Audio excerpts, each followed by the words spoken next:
सभी साथियों को मेरा नमस्कार। स्वागत है आप सबका आज 12 मार्च के जनसत्ता विश्लेषण में। तो आइए शुरू करते हैं आज का जनसत्ता विश्लेषण बिना किसी देरी के।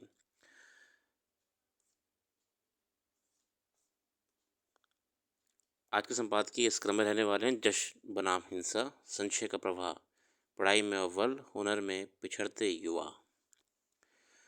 जश्न बनाम हिंसा क्रिकेट को लेकर है। संशय का प्रभाव: प्रयागराज में महाकुंभ के दौरान संगम क्षेत्र के पानी में प्रदूषण का तथ्य उजागर कर केंद्रीय प्रदूषण नियंत्रण बोर्ड यानी सीपीसीबी ने खासा विवाद पैदा कर दिया था। जैसे कि हम जानते हैं कि महाकुंभ जो चल रहा था, तो पानी के दूषित होने की खबरें लगातार अखबारों में आ रही थी। उन पे और मुहर लग गई जब सेंट्रल पॉल्यूशन कंट्रोल बोर्ड ने अपनी एक रिपोर्ट में ये बताया कि पानी प्रदूषित है। बायोलॉजिकल ऑक्सीजन डिमांड और अन्य पैरामीटर्स जो होते हैं, वहाँ पे खरा नहीं उतर पाया है महाकुंभ संगम का पानी। लेकिन अभी कुछ दिनों पहले फिर से सीपीसीबी की नई रिपोर्ट आती है और उसमें वो कहता है कि ऑल इज़ वेल। तो आइए जानते हैं संपादकीय हमारा किस तरफ ध्यान केंद्रित करना चाह रहा है। चूँकि अलग-अलग जगहों से जल के नमूने लिए गए थे, इसलिए उनमें अलग-अलग तथ्य दर्ज हुए थे, मगर इससे पूरी नदी के पानी में अपशिष्ट की मात्रा का दावा नहीं किया जा सकता। रिपोर्ट में कहा गया कि सांख्यिकी विश्लेषण के अनुसार जांचे गए खंडों के लिए पीएच, डीओ, बीओडी और एफसी औसत परिमाण संबंधित मानदंडों उनमें सीमाओं के भीतर हैं। असल में बीओडी होते हैं बायोलॉजिकल ऑक्सीजन डिमांड, डी है डिजॉल्व ऑक्सीजन, पीएच आप जानते ही हैं, और एफसी फीकल क्लोरीफॉर्म। इस अवधि में सभी प्रमुख देखिए, ये रिपोर्ट 12 जनवरी से 22 फरवरी के बीच इकट्ठा किए गए आंकड़ों का समग्र विश्लेषण करने के बाद पेश की गई है। इस अवधि के में सभी प्रमुख स्थान हुए थे। सीपीसीबी ने 17 फरवरी को पेश अपनी रिपोर्ट में बताया कि संगम क्षेत्र के विभिन्न स्थानों पर फीकल क्लोरीफॉर्म का स्तर स्नान के लिए प्राथमिक जल गुणवत्ता के अनुरूप नहीं था।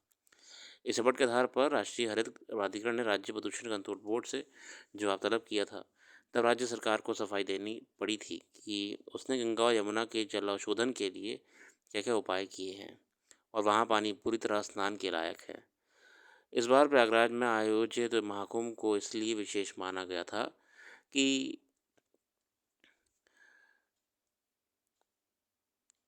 कई लंबी अवधि के बाद ये हुआ था, 144 वर्ष के बाद। इसलिए केंद्र और राज्य सरकारों ने इसके आयोजन के लिए बढ़ चढ़कर प्रचार प्रसार पर भी किया था। मगर कहीं न कहीं संगम क्षेत्र में पहुँचने वाले गंगा और यमुना के जल को हर दिन जाँचने का प्रबंध भी किया गया था, ताकि उसमें किसी तरह की ऐसी अशुद्धि ना घुल सके, जिससे लोगों की सेहत को नुकसान पहुँचता सको। ऐसे में जब सीपीसीबी ने संगम क्षेत्र में पानी में फीकल क्लोरीफॉर्म यानी मानव जलमल से पैदा बैक्टीरिया की मात्रा मानक से अधिक होने का तथ्य उजागर किया, तो लोगों की आस्था पर चोट प्रश्न उठ खड़ा हुआ। दरअसल महाकुंभ के दौरान लोग आचमन भी करते हैं, वहाँ का पानी भरकर अपने घर लाते हैं।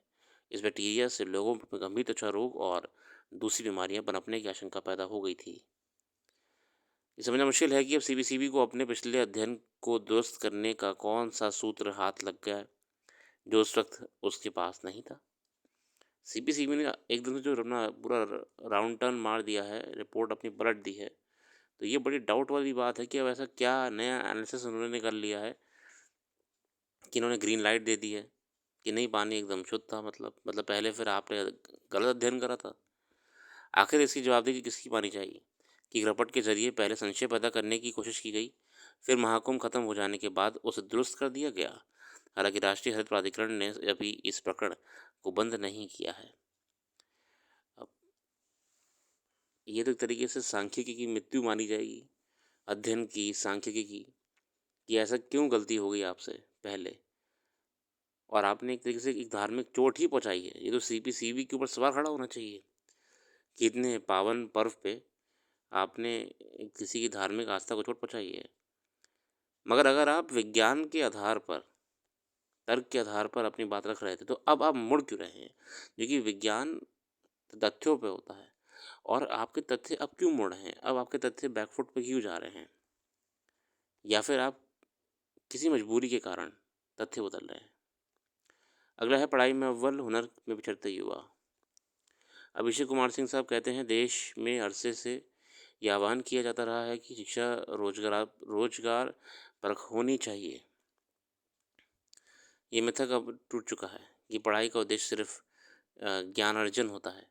आज हमारे देश में विद्यार्थी बेहद महंगी हो चुकी पढ़ाई इसलिए करते हैं ताकि उन्हें कोई रोज़गार, खासकर नौकरी मिल सके।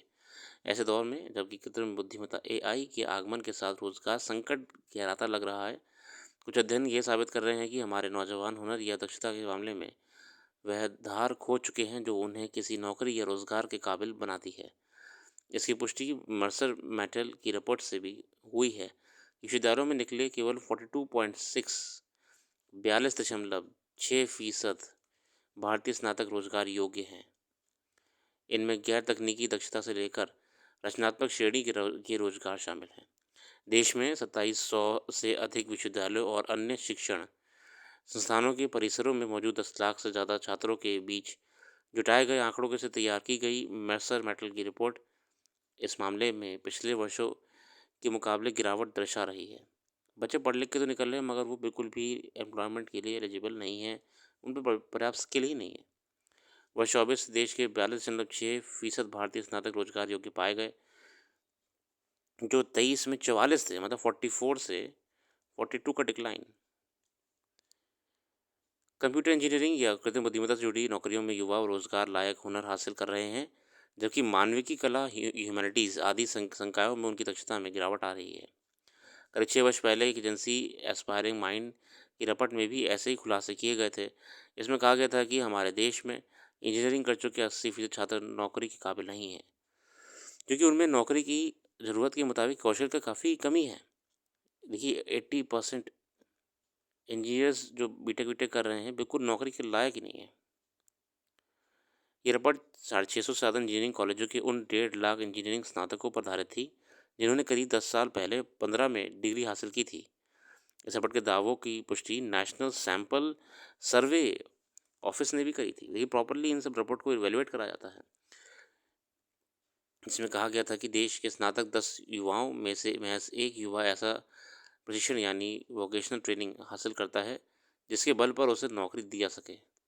ऐसे दौर में जब देश स्किल इंडिया जैसे महत्वाकांक्षी कार्यक्रम में देश के करोड़ों युवाओं को हुनरमंद बनाकर उन्हें रोजगार से जोड़ने का लक्ष्य रखा गया है, समय समय पर आने वाले सर्वेक्षणों को रिपोर्टों के तथ्य आंकड़ों हमें हैरान करते हैं। ये तो है, ये आंकड़े बहुत ही चौंकाने वाले, बहुत ही निराशाजनक हैं। हालांकि इस मामले से जुड़ा एक गंभीर पहलू ये भी है कि हमारे देश में सरकारों के पास फिलहाल 30-35-50 लाख युवाओं की ही हर साल किसी क्षेत्र में दक्ष बनाने वाली प्रशिक्षण का प्रबंध है। इस तुलना में पड़ोसी चीन से करें तो पता चला है कि वहाँ सालाना 9 करोड़ युवाओं को हुनरमंद बनाने का इंतजाम सरकार की तरफ से किया गया है। देखिए सरकारें जानती हैं कि युवाओं को हमें बहुत ही अच्छे से ग्रूमिंग करनी पड़ेगी, उनको स्किल्स देनी पड़ेंगी ताकि वो देश के लिए बर्डन नहीं जबकि देश के लिए कंट्रीब्यूटर बने। इस समस्या का दूसरा पहलू ये और गंभीर है कि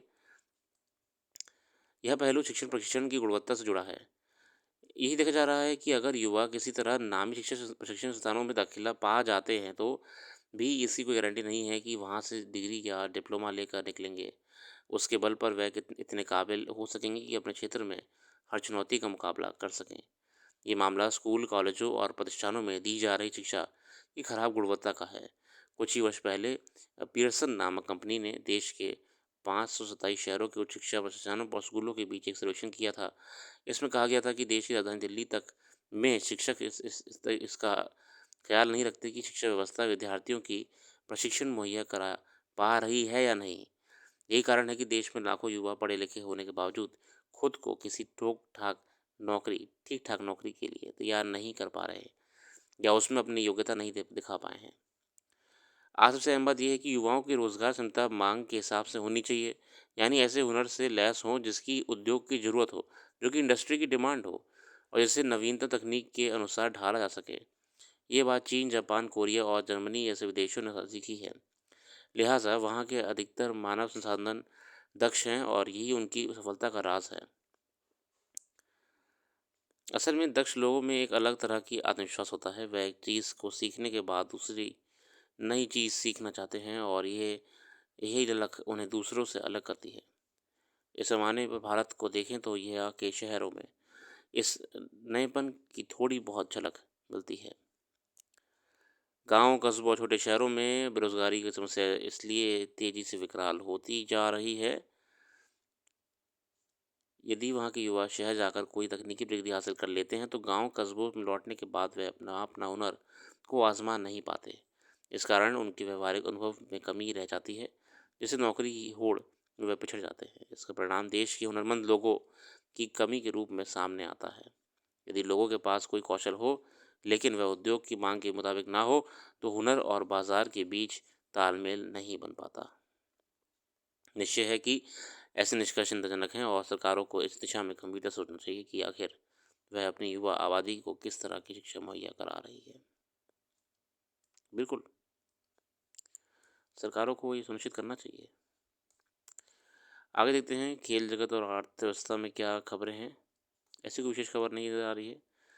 फिलहाल इसी के साथ आज के लिए रखते हैं। अपना कीमती समय देने के लिए बहुत बहुत धन्यवाद। कल फिर आएंगे नए वीडियो के साथ। जुड़े रहिए और वेबसाइट को भी विजिट करते रहिए। आपको डिटेल करंट अफेयर्स वहाँ पे देखने को मिल जाएगी। Thank you.